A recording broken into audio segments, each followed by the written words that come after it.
Just a few weeks after lecturing us about mansplaining on Twitter, the United Nations is ready to welcome China, Russia, and Saudi Arabia to the Human Rights Council.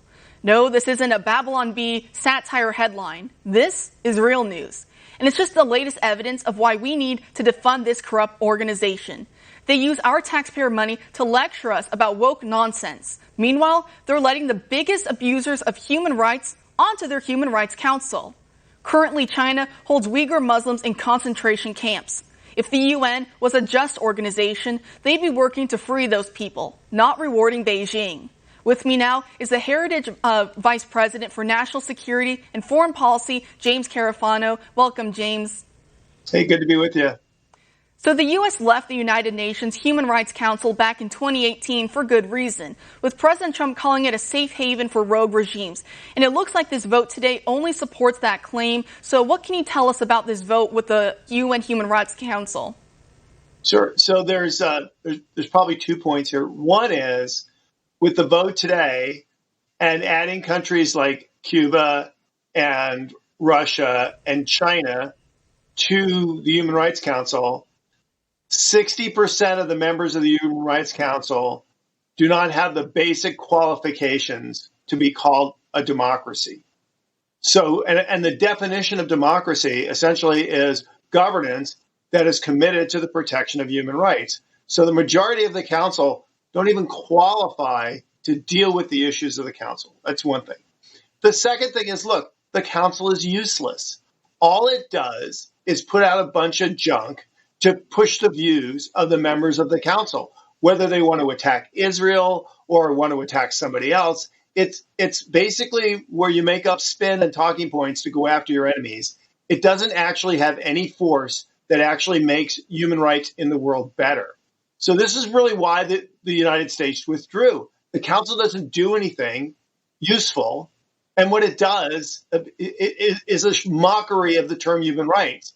So, of course, this administration decided to pull out. It's exactly the right thing to do. And are human rights jeopardized anywhere in the world because we did that? And the answer is no. As a matter of fact, I think our stature and our commitment to human rights is actually enhanced by the fact that we aren't going to put up with this sham of an organization. So do you believe that the U.S. then can do more good outside of the council by being outside the council? Sure, because first of all, the council doesn't actually do anything constructive. They don't actually drive policies or outcomes in any way, shape, or form. So being in the council doesn't act, even if everybody in the council loved human rights, they wouldn't actually move the ball. What moves the ball is countries in a variety of settings. And yes, the United States has done an enormous amount outside of the council to move that forward. So, for example, this administration has done a tremendous job pointing out, for example, how China has abused the rights of Uyghurs and other citizens in the country. They've talked a lot about how China has violated its commitment to the people of Hong Kong and undermined their political and economic rights, which were theoretically guaranteed by the Chinese government under an agreement called the Basic Law when sovereignty of Hong Kong was returned to China. The United States wouldn't be able to do any of those things in the Human Rights Council because if they tried to bring them up, China would just veto them.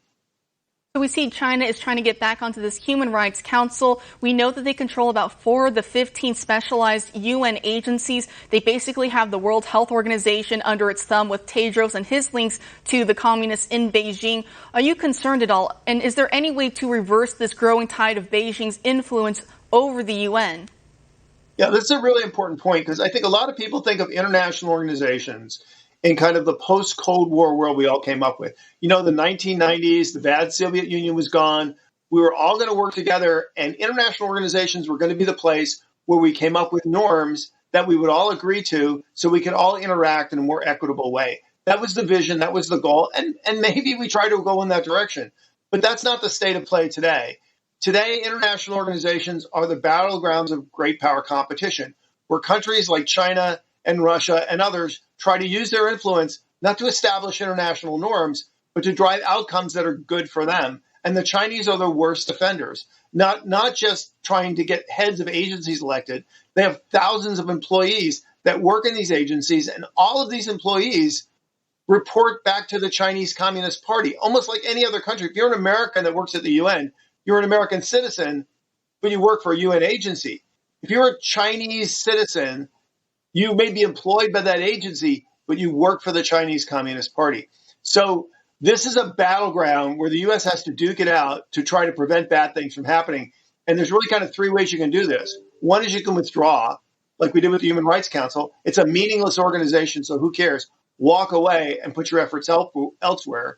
The other one is you can replace. We pulled out of the World Health Organization because of malicious Chinese influence, but the United States is replacing that with other initiatives. Like we just announced a terrific public health initiative for dealing with Africa. And in some cases, you can reform. So there's an organization called WIPO, which is the World International Property Organization. So it deals with IP, intellectual property around the world. China wanted to elect a candidate to be the head of that. And the U.S. worked with others to make sure that that candidate was not elected, that a candidate was elected who actually is concerned about protecting intellectual property worldwide. So what you've got to do is go organization by organization and decide what's the right strategy: withdraw, replace, reform.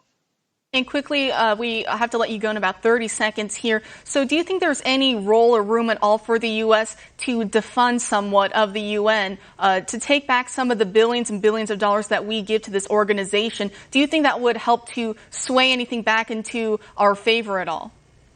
Well, I think these guys are going to do what they're going to do, but the U.S. taxpayer should not be paying for things that are not efficacious. They aren't good for the world as a whole, and they certainly aren't good for U.S. interests. So we don't have to fund those things, and that's why I think we need to take our funding at the UN very seriously.